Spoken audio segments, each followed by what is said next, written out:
Fala, Nação Azul! Hoje a gente vai viajar no tempo mais uma vez e desembarcar em um ano cheio de reviravoltas, tretas e, claro, uma das camisas mais diferentes da história do futebol e do Palestra Itália de 1928.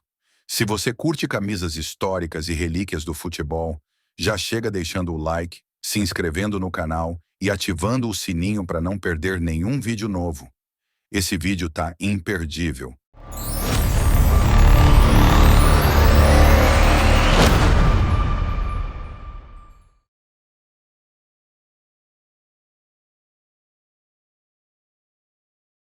Antes de falar do manto, bora lembrar rapidinho o que estava pegando no mundo e no Brasil naquele ano. No Brasil, a política fervia. Estamos falando de 1928, ano em que Washington Luiz seguia como presidente, defendendo sua famosa frase: "Governar é abrir estradas". A economia brasileira ainda era dominada pelo café, e o país já começava a sentir os primeiros sinais da crise que explodiria no ano seguinte. Enquanto isso, Getúlio Vargas já se articulava politicamente, preparando o terreno para os eventos que mudariam a história do Brasil em poucos anos.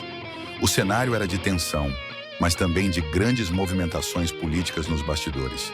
Na Europa, depois da Primeira Guerra Mundial, a Liga das Nações fizeram um acordo de paz chamado Tratado de Versalhes, que jogava na Alemanha, culpava a Alemanha pela guerra, impondo restrições à Alemanha e criando tensões que futuramente desembocariam em outro grande conflito. O Brasil, que havia participado da Primeira Guerra Mundial ao lado dos aliados, buscava se posicionar melhor no cenário internacional, mas internamente estava desafios sociais e econômicos. O futebol, nesse contexto, começava a ganhar ainda mais força como um elemento de identidade nacional e de integração social, tornando-se um dos principais passatempos da população e um reflexo das mudanças culturais do período. A imigração italiana seguia forte, especialmente em Minas Gerais e São Paulo, trazendo consigo não só mão de obra, mas influências culturais que se refletiam no futebol, na culinária e até na política. O Brasil ainda era um país de grande desigualdade e as movimentações operárias começavam a ganhar mais força, principalmente em São Paulo e no Rio de Janeiro. Era um período de mudanças, com a modernização batendo à porta, mas com uma elite política que insistia em manter o poder nas mãos de poucos. Enquanto os cafeicultores dominavam o governo, os trabalhadores urbanos já começavam a questionar essa estrutura, preparando o cenário para transformações que viriam nos anos seguintes. Enquanto isso, na época, o Palestra Itália seguia construindo sua história no futebol mineiro. Fundado por imigrantes italianos, o clube ainda preservava suas raízes e sua identidade ligada à colônia italiana em Belo Horizonte. Era um período de crescimento e afirmação no cenário esportivo. O time dentro de campo mostrava que camisa pesa, mas e quando essa camisa era diferente do usual? E agora, o que todo mundo quer saber: a camisa. Se liga nessa belezura, ou polêmica dependendo do seu gosto.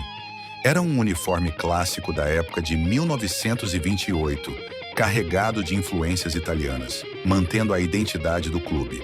Mas a gola trazia detalhes vermelhos e brancos, destacando ainda mais a ligação com a Itália. O escudo, claro, esse estava no peito, posicionado exatamente como manda o figurino. O uniforme se completava com um calção branco, um detalhe tradicional que dava equilíbrio ao visual.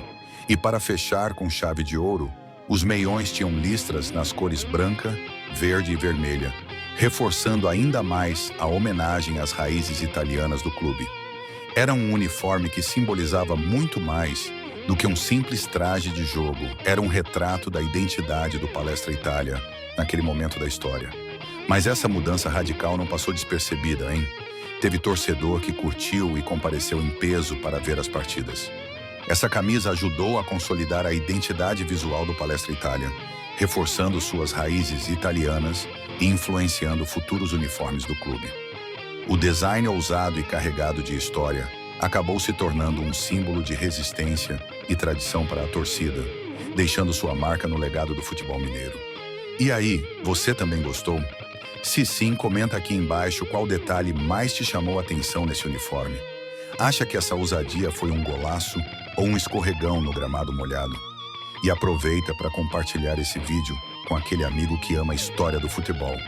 E para fechar com chave de ouro, nada melhor do que lembrar um pouco do hino do Palestra Itália, que embalava a torcida naquela época. Quer ouvir? Então clica no link na tela ou no link na descrição para conferir esse hino histórico. E aí, curtiu relembrar essa camisa icônica, uma verdadeira relíquia do futebol e parte da memória do torcedor? Se liga que na próxima edição tem mais camisa histórica do Palestra Itália pra gente comentar. Já aproveita para comentar aí qual uniforme mais te marcou e qual você quer ver aqui no canal. E se você tem uma camisa histórica do Palestra Itália ou do Cruzeiro, posta no Insta. Compartilhe e siga nossas redes tanto no YouTube, Instagram e TikTok. @A Toca do Raposão.